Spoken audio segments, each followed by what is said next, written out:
For millions of people living in California, earthquakes are just another part of life.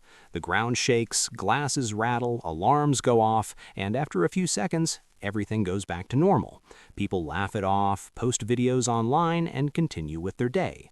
But deep beneath California lies something far more terrifying than the small tremors people are used to.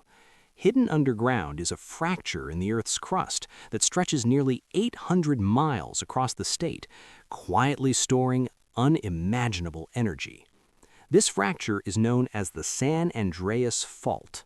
It runs from the northern coast of California all the way down to the desert near the Mexican border. On one side of the fault lies the massive Pacific Plate, and on the other side sits the North American Plate. These two giant slabs of Earth are constantly grinding past each other. They move slowly, only a few inches every year, but they never stop. Most of the time, the movement is gradual. The pressure builds silently beneath the surface, while cities above continue their daily routines. People drive to work, planes land at airports, and millions go to sleep without realizing what is happening beneath their feet. But sometimes, the plates don't slide smoothly. Sometimes, they lock. When that happens, the pressure builds for decades, sometimes centuries. The energy has nowhere to go. The rocks bend, strain, and compress like a gigantic spring being pulled tighter and tighter. And one day, it snaps. Scientists call this the Big One. The last time something close to this happened was during the 1906 San Francisco earthquake. That earthquake destroyed most of San Francisco, triggered massive fires, and left over 3,000 people dead. At the time, California's population was tiny compared to today. Cities were smaller, infrastructure was simpler, and there were far fewer skyscrapers. Now imagine the same scale of earthquake striking modern California. But this time, the epicenter is not far from civilization. This time, it begins near one of the largest cities in the United States, Los Angeles. The morning begins normally. Commuters fill the highways across Southern California. Millions of cars move through the endless lanes of traffic connecting the vast urban sprawl of Los Angeles, San Diego, and San Bernardino. Office workers grab coffee, students sit in classrooms, flights descend toward Los Angeles International Airport, construction cranes tower above growing neighborhoods. At exactly 9:17 in the morning, deep underground near the town of Parkfield, the fault finally reaches its breaking point. For decades, the rocks along the fault line have been locked together. The pressure between the plates has been building silently. Now the force becomes too great. The rupture begins. At first, it is silent. Nearly 10 miles below the surface, a crack forms in the Earth's crust. The fracture spreads rapidly along the fault line, tearing through the ground faster than the speed of sound. Within seconds, the rupture expands across dozens of miles. Seismographs across California begin shaking violently. Deep underground, the Earth shifts nearly 30 feet in some places. Entire sections of the crust suddenly jump forward, releasing hundreds of years of stored energy. The earthquake has begun. In downtown Los Angeles, the first tremor feels like a sudden jolt beneath the feet of millions of people. Office lights sway, computer screens shake. Some people freeze, thinking it will pass like every other minor earthquake they've experienced. But this one does not stop. The shaking grows stronger. Windows begin rattling violently. Ceiling tiles fall. People run under desks as alarms echo throughout buildings. Outside on the streets, the ground begins to roll like waves in the ocean. Cars bounce violently on the highways. Traffic lights swing wildly. Then the real shaking arrives. A massive seismic wave slams directly into Los Angeles. The ground moves so violently that standing becomes nearly impossible. Streets split open. Sections of pavement collapse. Bridges begin to twist and crack. Skyscrapers sway dramatically against the skyline. Modern buildings are designed to flex during earthquakes, but the force of this event pushes them to their absolute limits. Glass rains down from shattered windows as entire floors of office towers rock back and forth. Across Southern California, the destruction spreads. The suburbs experience violent horizontal shaking as neighborhoods built along the fault line are hit with catastrophic force. Houses slide off their foundations, walls collapse, gas lines rupture beneath the streets. Within minutes, fires begin appearing across the city. But the damage is not limited to Los Angeles. Hundreds of miles away, powerful seismic waves race north toward San Francisco. Even though the epicenter is far away, the shaking is still strong enough to trigger panic throughout the region. Inside hospitals, doctors struggle to keep patients safe as medical equipment shakes violently. Airports halt operations, trains stop on their tracks. Across California, millions of smartphones suddenly vibrate at the same moment. The warning systems have detected the earthquake, but it is already too late. Back in Southern California, the fault continues tearing through the earth. The rupture spreads southward along the San Andreas Fault like a giant zipper ripping across the state. Entire sections of land shift several feet in seconds. Railroad tracks bend like twisted metal ribbons. Water pipelines explode underground, flooding streets and neighborhoods. Power lines collapse across highways. Within 5 minutes, the earthquake reaches its peak intensity.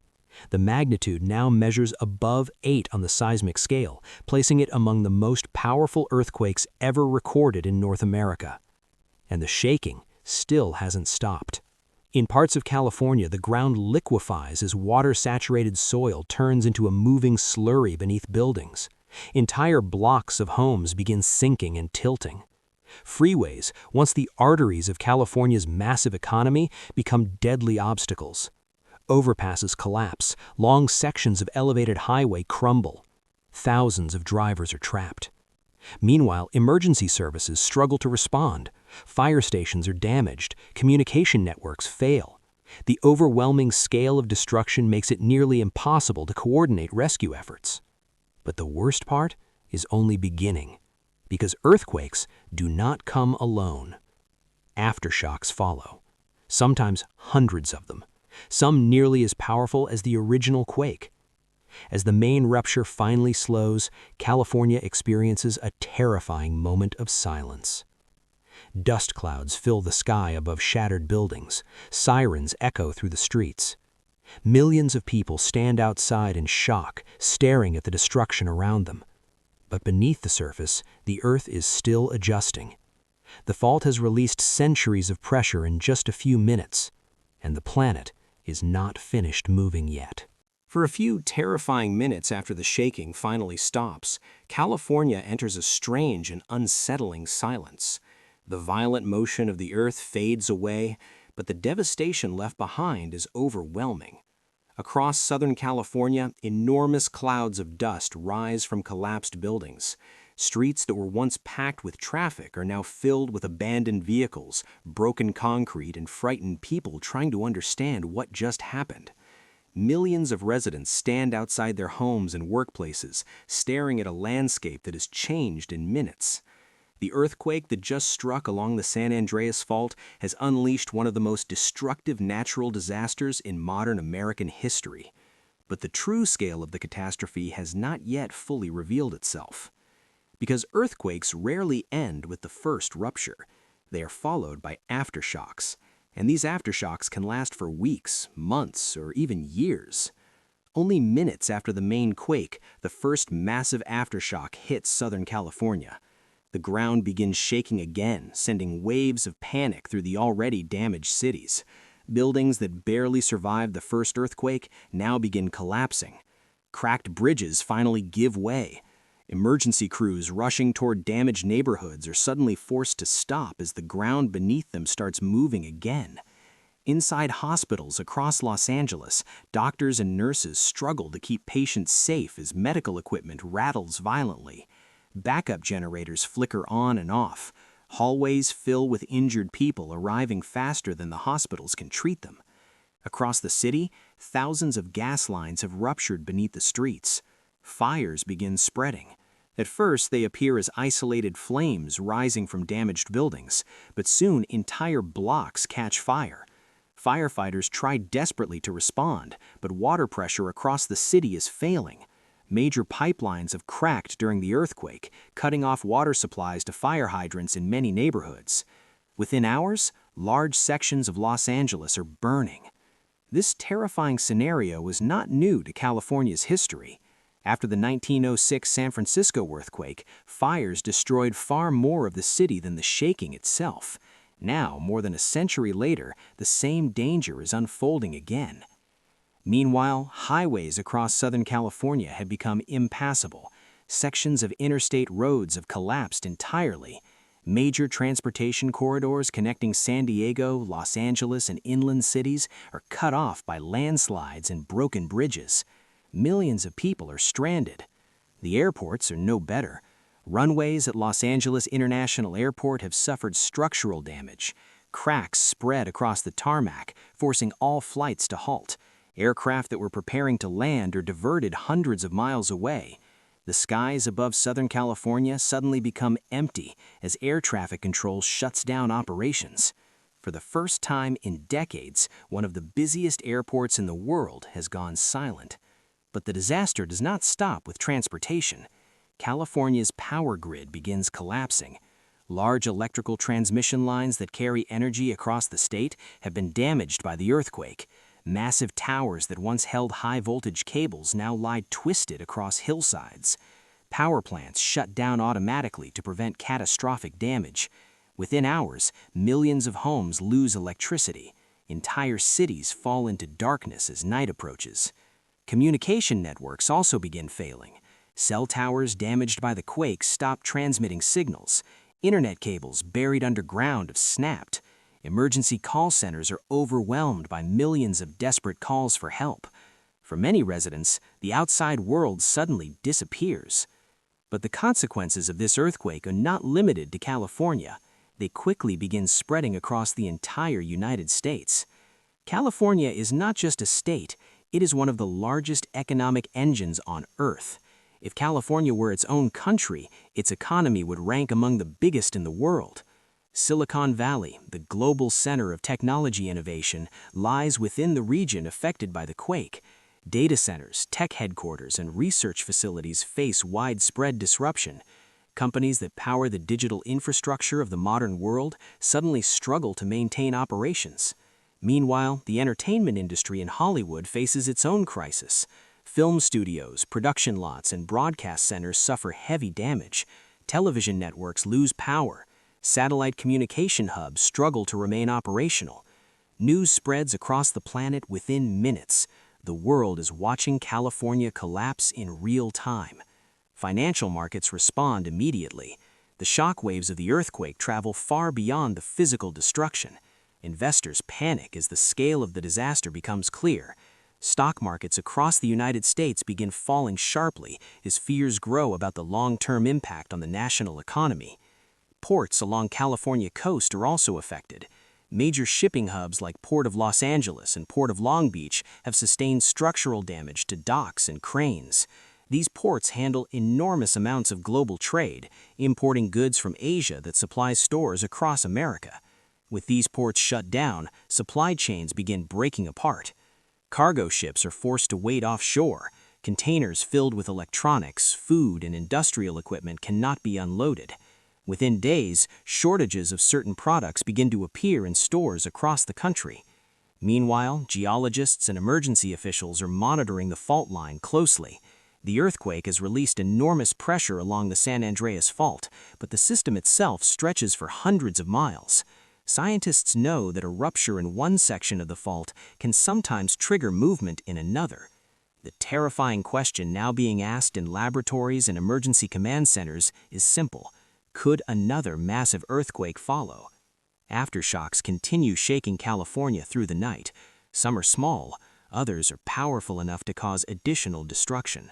Residents sleep outside in parks, parking lots, and open fields, afraid that damaged buildings may collapse at any moment. Emergency shelters fill quickly with displaced families. Thousands of search and rescue teams arrive from across the United States. Helicopters circle damaged neighborhoods searching for survivors trapped under rubble. National Guard units move into the region to assist with evacuation and security. Entire communities near the fault line are declared disaster zones.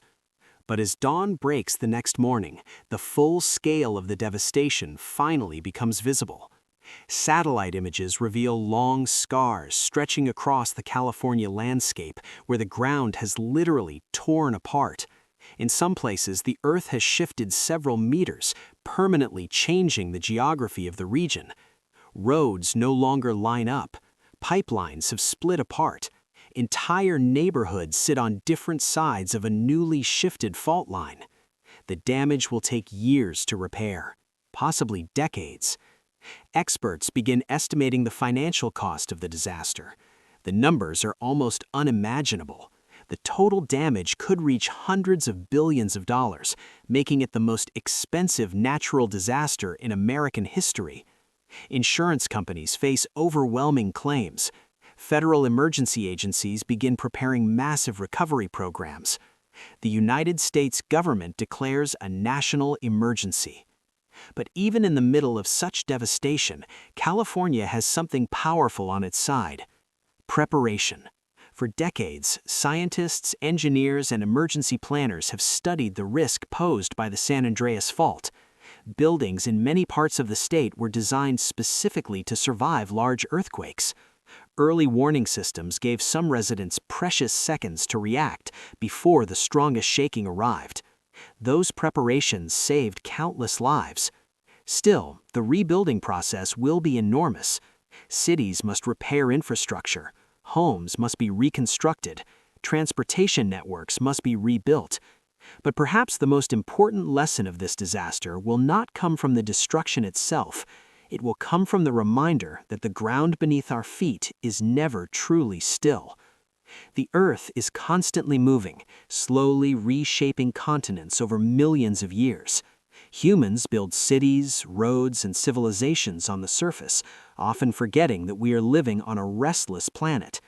California sits directly on the boundary between two enormous tectonic plates. That boundary will continue moving long after this earthquake fades into history.